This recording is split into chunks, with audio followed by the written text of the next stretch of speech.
من هو الله؟ الله الله الله هو الرب، هو الإله،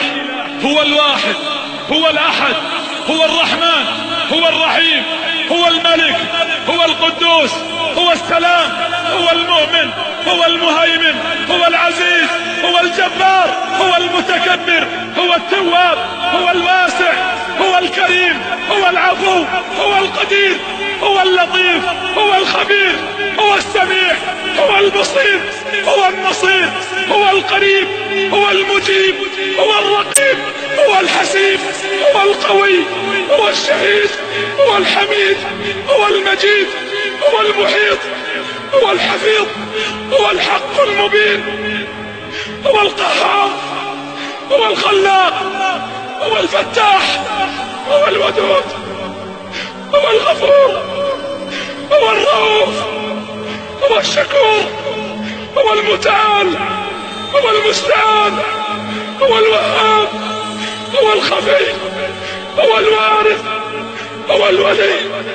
هو القائم، هو القادر، هو الغالب، هو القاهر، هو البر،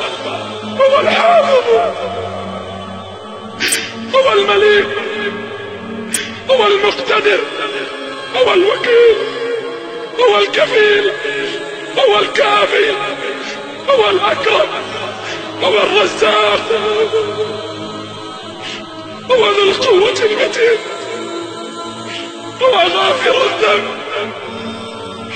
هو قابل التوب، هو الملك جل جلاله.